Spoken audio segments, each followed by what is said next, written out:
Olá, sejam muito bem-vindos. Estamos iniciando o nosso Conversa com Orley, o nosso encontro semanal, onde falamos sobre empresas, empresários, negócios em geral. Gente, pessoas que fizeram e fazem o progresso de nossa região. Hoje nós temos um prazer enorme de ter em nossa bancada o Marcelo Prado, que dispensa muitas apresentações, mas vamos aqui só para quem ainda não viu. O Marcelo é paulista de Ituverava, engenheiro agrônomo, pós-graduado em administração de empresas, jornalista, fiquei sabendo agora, cantor, músico e um dos mais conceituados palestrantes sobre agronegócio e outros temas em nosso país. Marcelo, seja muito bem-vindo, é um prazer enorme tê-lo aqui conosco.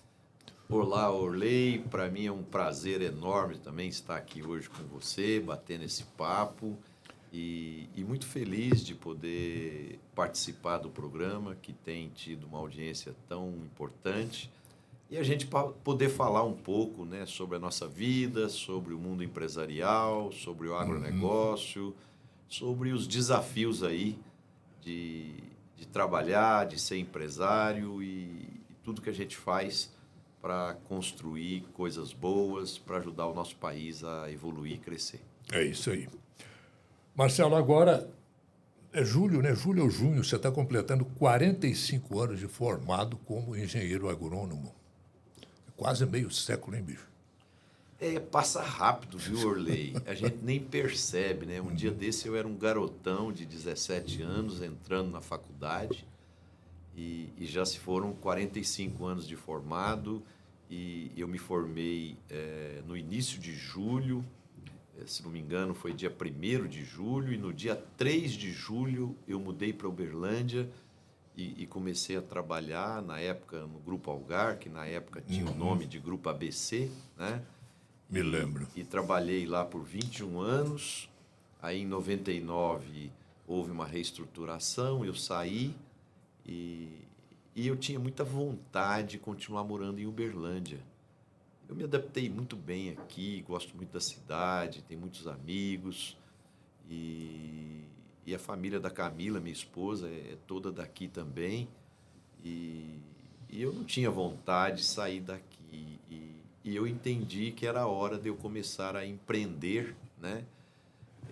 E aí eu percebi que eu tinha que montar um negócio e que ele tivesse que ser viável para me viabilizar a minha presença e a minha moradia aqui na cidade. Então, graças a Deus, deu muito certo. A M Prado, no começo, foi difícil, né? Nasceu em 99 a M Prado, Marcelo? Nasceu em junho de 99. Os 3 primeiros meses foram muito difíceis, eu te confesso, porque a gente chegava nos lugares para apresentar a empresa, né? E aí a gente mostrava lá o portfólio de soluções que a gente poderia fazer para o cliente e o cliente falava assim para nós: vocês já fizeram isso para quem? Aí a gente falava: não, a gente não fez para ninguém, porque a empresa está começando agora, mas a gente sabe fazer isso, porque a gente era executivo e tal. Não. Então você vai fazer primeiro para alguém e eu não quero ser cobaia, então depois você volta aqui, né? E uma coisa interessante que aconteceu conosco, Orley, eu sempre fiz na minha vida das dificuldades as oportunidades. Então, como a gente não emplacava aqui, e aquela questão do santo de casa não faz milagre, né? Que é um ditado muito verdadeiro, né? E aí a gente foi para fora, foi buscar clientes fora, em diferentes mercados, né? E graças a Deus a gente encontrou o caminho das pedras, a gente conseguiu conquistar bastante clientes e a gente tem hoje cerca de 99% da nossa receita sempre fora de Uberlândia. Só que isso não deu mágoa nem dor na gente, porque a nossa cidade não valoriza ou não prestigia a gente. Muito pelo contrário, eu continuo amando a cidade, adoro viver aqui. Todos os meus filhos nasceram aqui. Meus amigos, a maior parte deles estão aqui. E eu sou muito bem resolvido com isso, entendo isso naturalmente, né? E a gente convive com isso muito bem e, graças a Deus, a gente tem uma aceitação muito grande aí no Brasil todo. A gente tem um volume de clientes muito bacana e a empresa é muito querida e muito respeitada aí por onde ela passa. Eu li alguma coisa em histórias sobre você, Marcelo, sobre a M Prado, coisas interessantes. Por exemplo, que em São Paulo, por exemplo, você, vamos dizer na época, né, o caipira do interior, você teria usado isso sem querer, ou de repente com uma certa intenção até, de usar esse jeito do interior, do caipira, para as prospecções? Como é que foi isso? Não, foi exatamente, Orley, ao contrário disso, sabe? Assim, num primeiro momento, quando nós montamos a empresa, existiam duas companhias de consultoria que eram internacionais, que eram tidas como as mais conceituadas do mundo na época. A McKinsey, que é uma das mais conceituadas até hoje, e a Booz Allen, que depois virou Boss Company e foi incorporada por outras empresas que eu não sei exatamente hoje se ela existe ou não. Mas elas tinham uma característica na época de andar com ternos escuros e pasta executiva. Era o uniforme, né? Exato. E quando nós montamos a empresa, nós já incorporamos esse personagem e fomos copiar quem estava dando certo, né? E nós colocamos os ternos escuros e começamos a visitar clientes. E uma coisa que foi marcante na nossa vida foi quando nós fomos a São Paulo fazer uma reunião do Banco Real, com o vice-presidente do Banco Real na época, para discutir um determinado projeto. E a hora que terminou a reunião, nós estávamos saindo, eu virei para o meu sócio e falei para ele, eu fiquei com uma sensação que ele achou a gente caipira. Porque nós temos o jeito do interior, alguns costumes, mesmo estando com o terno muito chique, bonito, a gente não deixa de ter esse sotaque carregado e tal, né? E fiquei com aquilo na cabeça, né? A hora que nós chegamos no aeroporto, na época, a Latam, que chamava TAM na época, do comandante Rolim, ela tinha um salão VIP muito bonito, tinha um cara tocando piano, eles davam as revistas da semana para você ir lendo no avião, e eu me lembro muito bem que eles nos deram uma revista, a Veja, daquela semana, que estava na capa assim, o Brasil que dá certo está no interior. E falava sobre Londrina, Uberlândia, Petrolina, Lucas do Rio Verde e outras cidades do interior que estavam crescendo fortemente, muito mais do que várias capitais. E quando eu juntei as pedras, né, daquele incômodo de achar que eu fui percebido como caipira e aquela informação da Veja, eu cheguei à seguinte conclusão. Puxa, nós temos que abandonar os ternos escuros, nós temos que assumir o nosso lado caipira do interior, porque o Brasil que cresce está no interior, né? E nós vamos usar isso como diferencial nosso. Que legal. Né? Vamos usar isso como fortaleza. E foi muito interessante que uma multinacional alemã nos convidou para uma reunião, né? E ela tocou exatamente nesse ponto. Ela falou, eu estou fazendo um projeto aqui para os meus distribuidores e não está funcionando porque eu contratei uma consultoria internacional e meus distribuidores estão todos no interior e os caras chegam lá e falam 4 palavras, 3 em inglês. E os caras não entendem, ficam revoltados com aquilo e tal, e não está dando liga. Então, eu quero gente do interior para me ajudar, né? E aí contratou a gente, o projeto fluiu muito bem, aí no ano seguinte dobraram de tamanho, no outro ano triplicaram de tamanho e os resultados foram aparecendo. Olha só. E daí as coisas começaram a dar muito certo para nós e graças a Deus aí a coisa depois que engrena, viu, Orley? o difícil é o começo, você romper aquela membrana que está te segurando para você decolar, né? Depois que você decola, aí acontece até o fenômeno contrário. O próprio sistema acaba te ajudando, porque um cliente indica você para outro, e as coisas vão acontecendo e vão dando certo. É tudo isso, né, Marcelo? Aliado também ao preparo, ao conhecimento, né, que você e sua equipe, com certeza, obtiveram ao longo desse tempo, que tudo isso que preparou a M Prado, deu uma robustez técnica, vamos dizer assim, para que pudesse crescer cada vez mais, a exemplo do que acontece até hoje. Com certeza, isso que você está dizendo é obrigação de qualquer profissional e qualquer empresa, né? Você tem que ter o embasamento científico, o conhecimento daquela atividade que você se propõe a fazer, né? Seriedade, responsabilidade, cumprir contratos, cumprir prazos, né? Então, tudo isso são coisas mandatórias que eu entendo que são fundamentais para que você tenha êxito nos negócios. Agora, dificuldades, obstáculos, esses sempre existirão no caminho de qualquer empresa ou de qualquer profissional, e é fundamental que você seja resiliente, seja forte, que você tenha disposição de enfrentar as adversidades, os obstáculos, e a gente percebe hoje, Orley, as pessoas andam muito sensíveis, andam muito...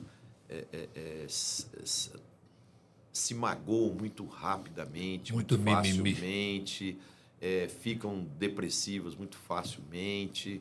Então, eu penso assim, a minha vida sempre foi muito dura, desde criança, né? Então, as adversidades todas que eu enfrentei me ajudaram a ser mais forte, me ajudaram a ter mais força interior. E com isso, a gente convive melhor quando a corrente está contra. Você comentou com a gente aqui em off, o problema seu da deficiência visual, por exemplo, que você foi vítima de bullying, de certa forma, tudo isso te robusteceu. Com certeza. Por exemplo, eu aos 7 anos de idade, Orley, muitas vezes, né, 7, 8 anos de idade, os meus colegas de classe, os meninos do grupo, que a gente chamava grupo escolar na época, né, eles xingavam a gente e proferiam uma série de palavras ofensivas. Eu não nego para você que em muitos momentos aquilo doía, mas ao mesmo tempo aquilo me fortalecia, né? Então, eu acho que todo bullying que eu sofri na minha vida sempre me ajudou a ser mais forte, me ajudou a ser mais resiliente e me ajudou a ter mais força, mais coragem, mais disposição para enfrentar a adversidade. Então, assim, sinceramente, eu tenho dúvida. Eu não vou dizer o que está certo ou o que está errado, porque não sou psicólogo e não cabe a mim julgar o que é certo e o que é errado. Mas eu tenho dúvida se esse modelo atual que nós estamos vivendo, do superprotecionismo às crianças, se isso também não tem ajudado a construir seres humanos mais frágeis e mais fracos. Eu tenho acompanhado algumas palestras, Marcelo, e a gente tem notado que o nosso ensino hoje, não vamos entrar em política, nada a ver, mas as escolas hoje, os pais hoje deixam muito para as escolas aquelas questões básicas de moral, de valores, bem servir, essa coisa toda, de educação de modo geral. E as escolas hoje não estão lá tão preparadas assim para oferecer esse ensino que deveria ser servido lá dentro do lar. Sim. Né? Isso cria pessoas despreparadas para a vida. Exato. Antigamente, os pais, e principalmente as mães, né, elas tinham um papel educacional aí muito forte. E isso fazia com que os seres humanos crescessem com mais valores, né?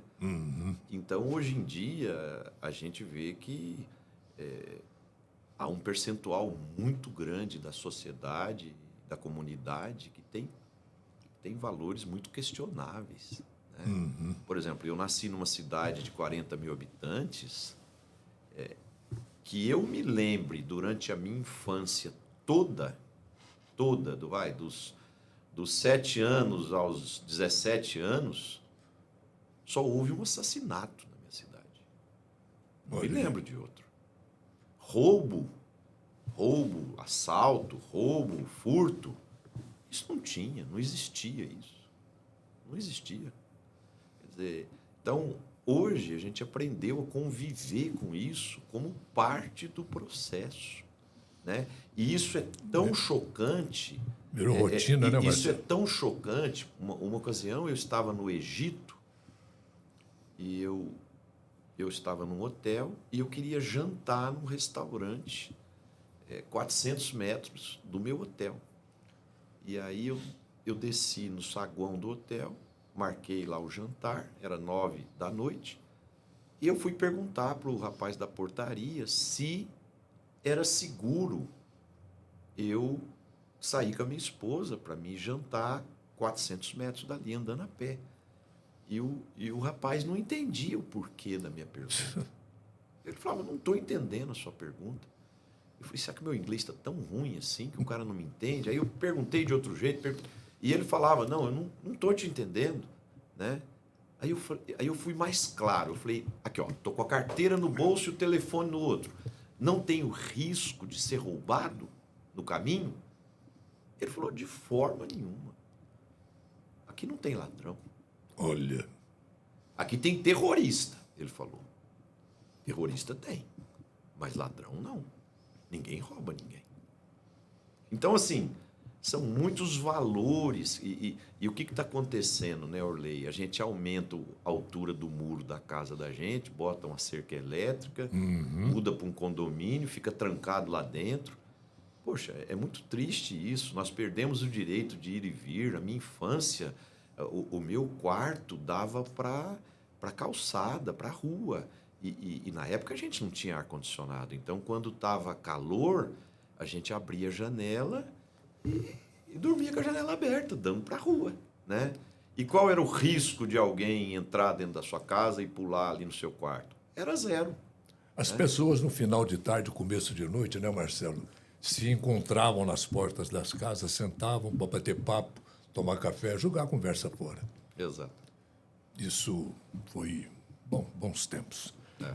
Bom, já passaram aqui pela nossa bancada alguns empresários muito ligados à música. Nós tivemos recentemente o Fábio Túlio, o Felipe da Sânquia, que foram metaleiros. Nós tivemos o Maurício Ricardo, que vai estar no ar logo. E hoje o Marcelo Prado, que você já tocou uma guitarrinha, né, Marcelo? Como é que foi isso? Orley, a música, ela tem um papel maravilhoso na minha vida. A música mudou a minha vida. E eu queria que quem estiver nos assistindo, quem vier nos assistir, que tenha um filho, que tenha... Estimule o seu filho a ir para a música. A música faz milagres. Eu comecei a perder a visão com 8 anos de idade. Quando eu estava com 13, eu tinha perdido já cerca de 50%, 60% da minha visão.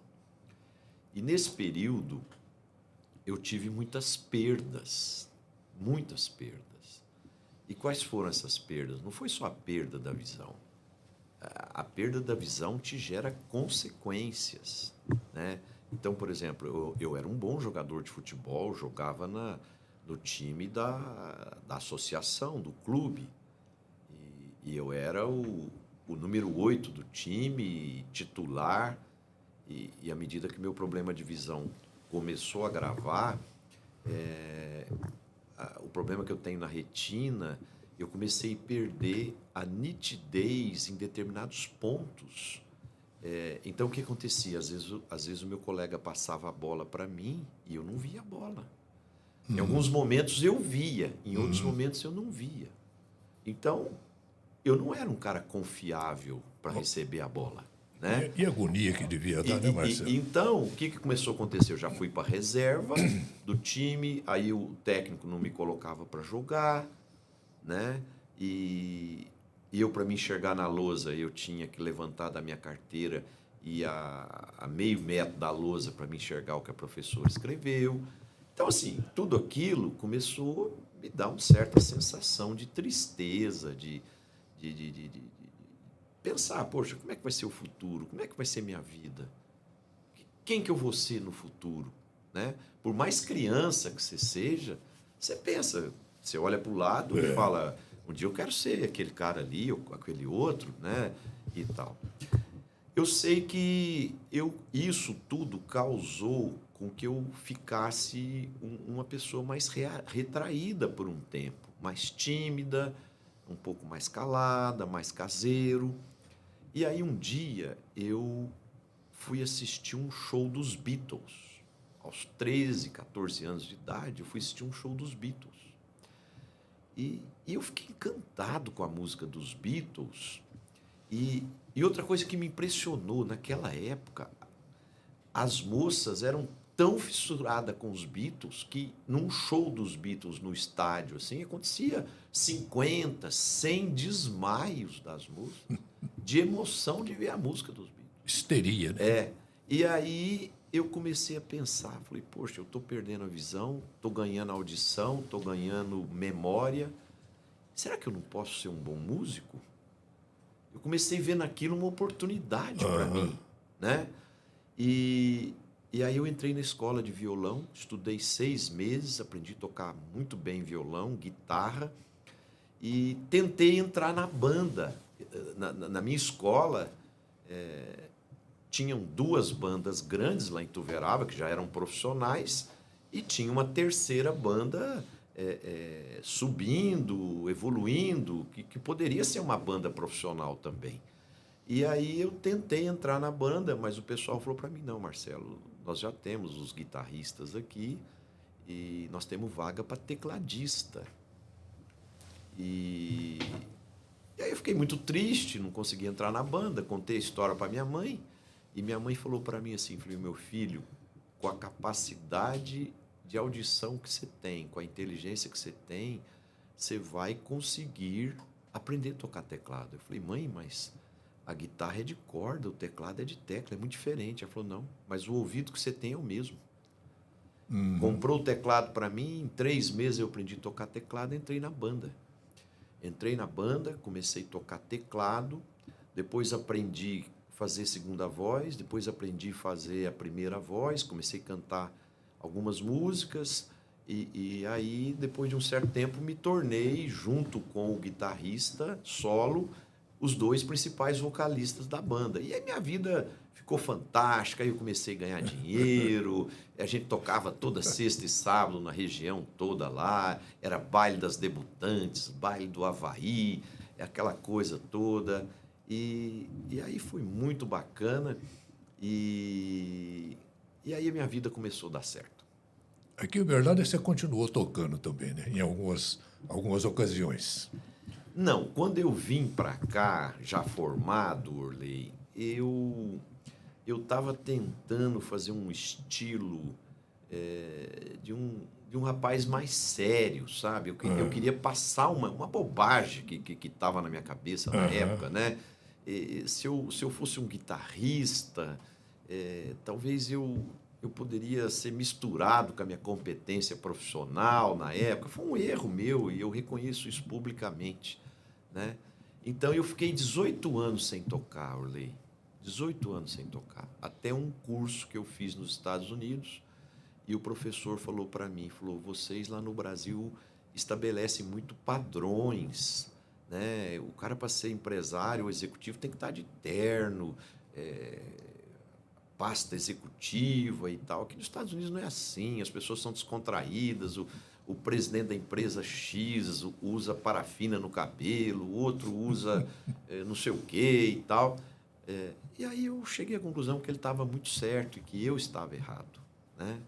E aí eu comprei uma guitarra para mim e convidei alguns amigos aqui que eram do meu meio, dos executivos que a gente convivia aqui na cidade.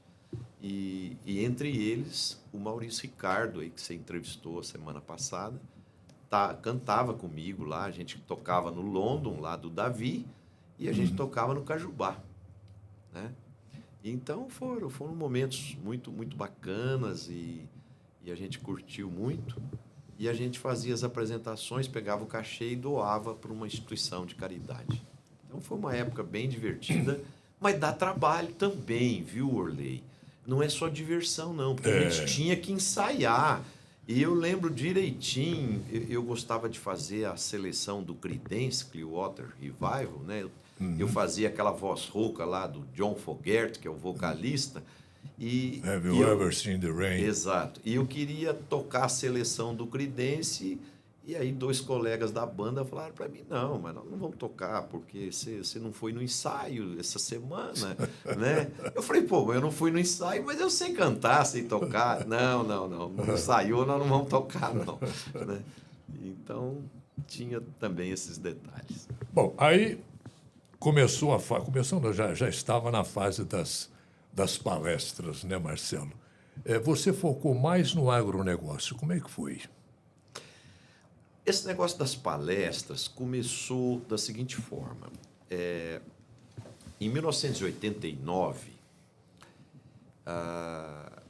o Grupo Algar começou um processo de reestruturação empresarial lá, um redesenho das empresas, dos segmentos.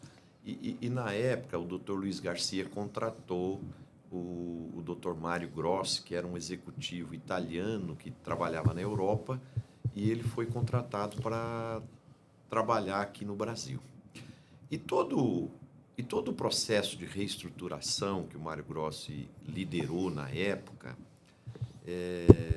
ele foi bastante exitoso. E os resultados apareceram muito rápido, e a mídia nacional percebeu o sucesso do que estava acontecendo aqui na Algar. E aí o que aconteceu? Muitas empresas que iam fazer sua convenção, ia fazer sua reunião do ano, alguma coisa assim, convidavam o Mário Grossi para ir lá contar o modelo de reestruturação e como que aquilo foi feito e quais os resultados que foram obtidos. Virou um case, né? Exato. Só que eram tantos convites que o Mário não conseguia estar em todos. Então, naquela época, ele mandava eu, o Dilson Dalpiaz, o Cícero Penha, o José Mauro, o Nelson Casselli, representá-lo, né, nessas convenções, nesses eventos. E todos nós começamos a andar pelo Brasil aí, fazendo palestras e tal, representando o Grupo Algar na época. E eu percebi que eu levava jeito para coisa, e eu fazia aquilo com prazer. Porque tem coisa que você faz a trabalho, você faz porque é necessário. Obrigação. Ou né? porque seu chefe mandou você fazer. E eu comecei a perceber que eu estava fazendo aquilo com paixão e com prazer. E você sabe que tudo que você faz com paixão e prazer, a chance de dar certo é muito mais alta. Com certeza. E aí eu comecei, assim, ser bem avaliado, ser reconhecido. E aí, quando eu saí da Algar, um dos primeiros convites que eu tive foi para dar aula na USP de gestão. E aconteceu um negócio muito interessante comigo na Fundação Getúlio Vargas também, que um professor de estratégia teve um acidente e ele ia dar uma aula num MBA em Campinas. E isso era uma quinta-feira e não tinha outro para dar aula. E aí o coordenador do curso liga para um conhecido meu, um amigo meu, e ele me indica. E o diretor da FGV me liga e fala, cara, você foi indicado e você vai ter que dar uma aula de estratégia para mim sábado. E eu não vou ter tempo de te explicar nada, porque eu estou viajando para o exterior hoje, e você vai dar aula. Se você tirar mais do que 8,5 na avaliação, você continua no time. Se você não tirar, você está fora. É tipo né? assim, te vira, né? Se vira. E eu fui, dei a aula, tirei 9,4 e aí ele me convidou e eu fiquei 6 anos dando aula na FGV, no Brasil todo e na USP. Oh. E com isso eu desenvolvi mais ainda experiência de falar, né, em público. Depois eu juntei a minha fase de músico, né, porque cantor, tecladista, guitarrista, eu já tinha uma certa experiência com palco e com microfone. Desinibe, né, Marcelo? E aí dando aula e fazendo palestras, aí eu fui depurando isso, né? Aí tive também, em 2002, uma passagem pelo governo Itamar Franco, lá em Belo Horizonte, né? Fui secretário de Indústria e Comércio, que depois virou Secretaria de Desenvolvimento Econômico, né? Fui por 10 meses, aí eu tinha que fazer abertura de eventos e falar. Então, isso tudo você vai depurando, você vai aprendendo, você vai evoluindo. E hoje, graças a Deus, eu sou palestrante, principalmente em grandes eventos aí do agronegócio. Meu nome é sempre lembrado, tenho o privilégio e o carinho das pessoas.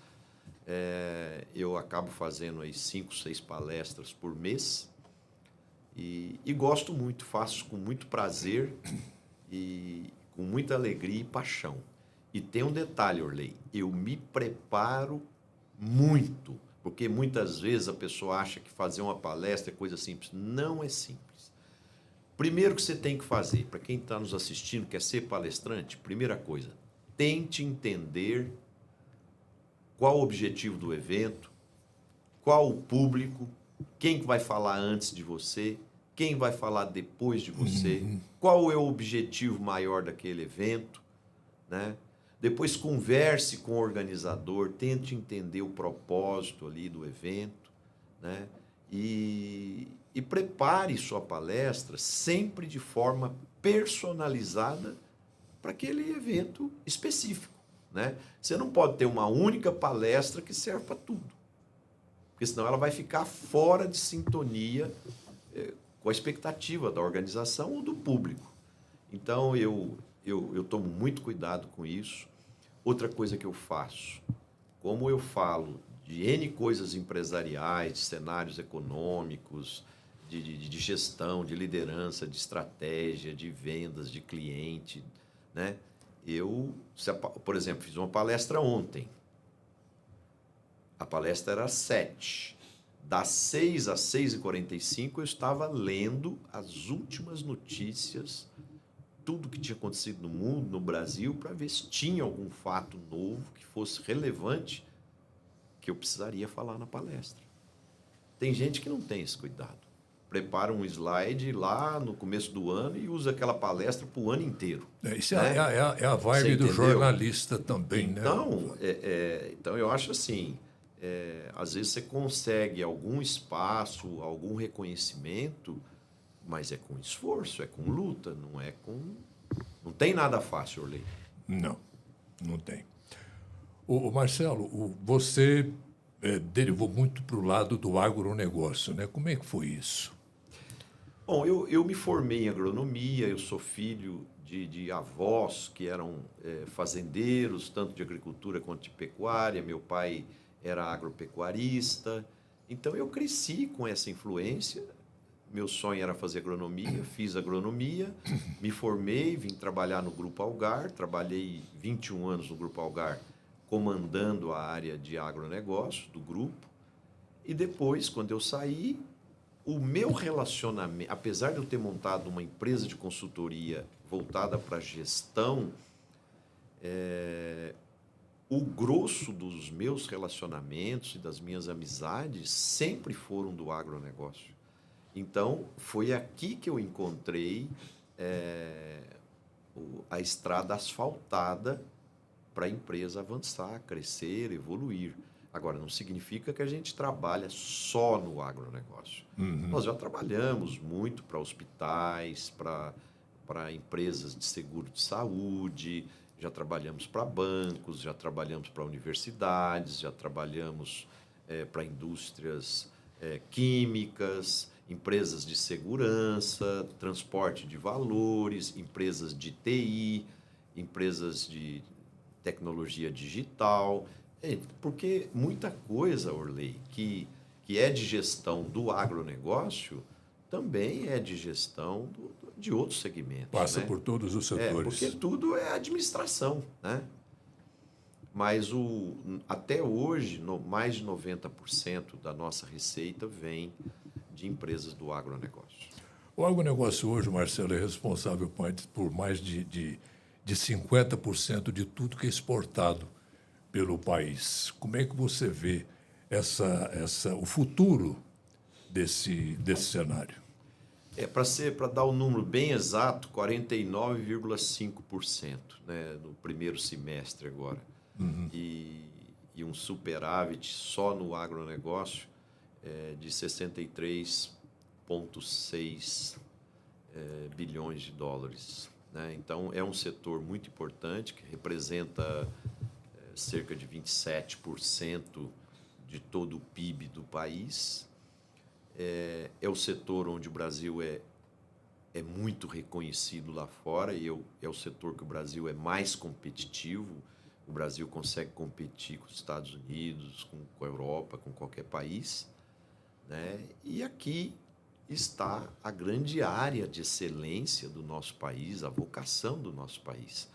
Então, na minha opinião, os governantes deveriam dar uma atenção especial e importante para esse segmento da economia, porque quando você é muito competitivo numa área, você consegue ganhar. Por exemplo, o agronegócio, quando ele é bem sucedido, ele gera riqueza para rodar o comércio, para rodar indústria, rodar o serviço, rodar tudo bem. Né? Só se olhar os estados, essencialmente do agronegócios, o nível de desemprego é menor, o nível de violência é menor, o IDH é mais alto.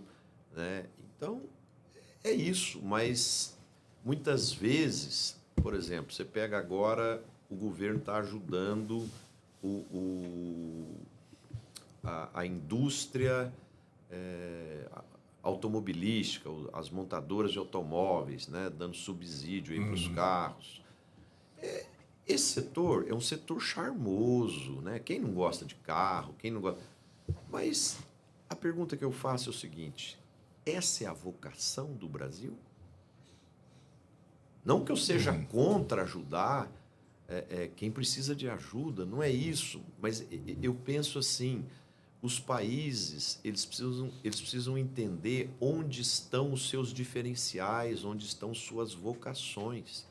Porque se eu for muito eficiente onde é a minha vocação, eu tenho receita para comprar carro, comprar avião, comprar iate. Eu não preciso produzir tudo aqui. Né? Por exemplo, eu tive agora na Austrália. O meu filho mais velho mora na Austrália. A Austrália foi descoberta, Orley, 270 anos depois do Brasil. O Brasil largou na frente da Austrália 270 anos. E a renda per capita da Austrália hoje é 8 vezes a do Brasil. 8 vezes. Não estou falando 8%. Estou falando 8 vezes. É multiplicado por 8. E a Austrália, você não vê pobreza, você não vê violência, você vai na praia, você deixa seu celular, sua carteira na areia, nada, volta e sua carteira está lá, seu telefone está lá. Né? As pessoas que estão desempregadas ou que estão com alguma dificuldade, o governo ajuda, dá boas condições. Agora, o que a Austrália fez? Ela focou naquilo que é a vocação dela. Naquilo que ela faz bem. O que a Austrália faz bem? Ela tem ouro, ela tem diamante, ela tem alguns minérios, ela tem cana-de-açúcar, ela tem gado e ela tem turismo, né? Então, aqui está a zona de excelência dela. E, ao fazer isso bem, ela conquista os recursos financeiros para ela comprar o que ela não produz, o que ela não tem. Ela compra de terceiros. Mas ela tem a geração de riqueza. E, às vezes, um país, na ânsia de querer ter todos os segmentos, ter todos os produtos, você fica igual o pato. A pata, aliás, desculpa. Fica mais ou menos em tudo. Nada mais ou menos e faz tudo mais ou menos. Falta foco. É isso aí. Você acha que tem solução, Marcelo, para isso? Tem solução. A solução, nós não precisamos inventar nada, porque existem exemplos em volta da gente que já foram feitos e que a gente pode copiar. A Coreia do Sul era um país muito mais pobre do que o Brasil. Muito mais pobre, há 40 anos atrás. A Coreia do Sul investiu pesado em educação, mas não é educação ideológica de direita ou de esquerda ou de centro. É educação. Educação. É o ABC. Você entendeu? Aqui no Brasil, tudo que se faz tem uma ideologia por trás, né? Ou de centro, ou de esquerda, ou de direita. Não importa, eu não estou aqui defendendo nada. Estou só dizendo o seguinte: poxa, se você vai investir em educação, invista em educação para as crianças, para as pessoas estarem mais bem preparadas e poderem fazer melhores escolhas. E se o nosso povo tiver mais bem educado e preparado, eles vão saber votar melhor. Eles vão saber escolher melhor os nossos líderes. E, com isso, a prosperidade vai começar a vir, né? Porque, como a gente tem uma questão educacional bastante carente e a gente tem feito escolhas questionáveis aí nas eleições, né? Então, o que acontece? Eu penso assim, Orley, a gente fica vendo as notícias de Brasília, né? Por exemplo, eu penso que um líder, seja ele de uma prefeitura, de um governo estadual ou de um país, ele deveria escolher para ser sua equipe de governo os melhores. Os melhores. Quem que é o melhor da saúde? É o José. Então ele... mas ele não votou em você. Não tem importância. Não tem importância. Se ele se comprometer daqui para frente em fazer o bem e fazer o que é melhor para a minha região, para a minha cidade, ou para o meu estado, ou para o meu país, está tudo certo, né? Quem que é o melhor de educação? É o Antônio. Então, ele que vai ser o ministro, né? Quem que mais entende de economia? É o Orley. Então, o Orley que vai ser o ministro da Economia. Agora que não, a gente faz um rateio por partidos, faz rateio. Então, eu não acho isso legal. Eu acho que, por exemplo, eu vou te dar um número. Em 1980, o Brasil representava 4,3% de todas as riquezas do mundo. Hoje, o Brasil representa 2,3%.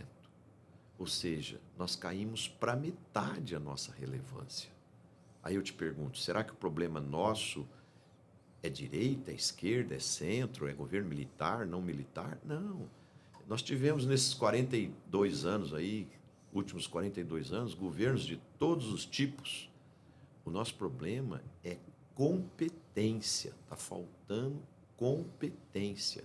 Porque o dia que a gente tiver competência, nós vamos crescer mais que os outros países e nós vamos recuperar a nossa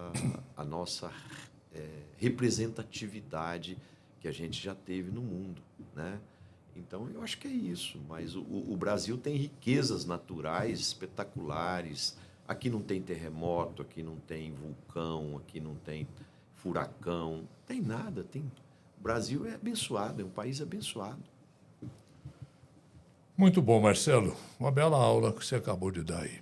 O nosso tempo, infelizmente, já está no talo e quero deixar para você o tempo aí para as suas despedidas, para as suas considerações finais.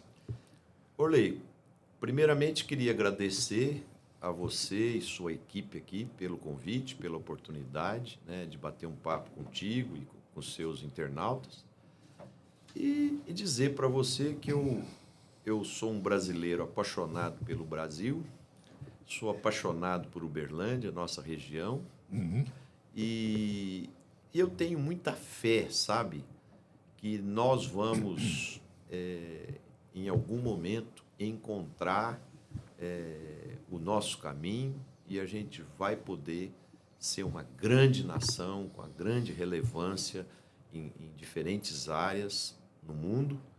E todos nós, brasileiros, temos que trabalhar para isso, né? Cada um de nós dentro do seu mundinho, dentro do seu espaço, do seu pedaço, que a gente faça o que cabe a nós fazer para a gente ajudar esse país a evoluir, melhorar e, ao mesmo tempo, a gente ser mais feliz, né? Eu penso que desenvolvimento econômico até a gente tem tido, mas eu acho que a gente precisa conquistar mais também felicidade, prazer em viver. Eu tenho visto, principalmente na classe empresarial, muita gente tomando antidepressivo, tomando remédio para dormir, né? Isso não é bom. Então, a gente precisa resgatar a relevância de se sentir bem, de ser feliz. E, para isso, é necessário fazer exercício físico, ter boa condição física para você ter boa condição mental, fazer uma alimentação saudável para que você tenha saúde plena e você possa se sentir melhor, né? Então, é isso. Muito obrigado pelo carinho de todos, pela oportunidade e, quando precisarem, conte sempre comigo. Um abraço a todos. Muito obrigado, Marcelo Prado. Foi um prazer muito grande. Acompanhe a gente no YouTube e nas nossas redes sociais. Inscreva-se em nossa rede. Vem mais coisa boa por aí. Fique com a gente. Até a próxima.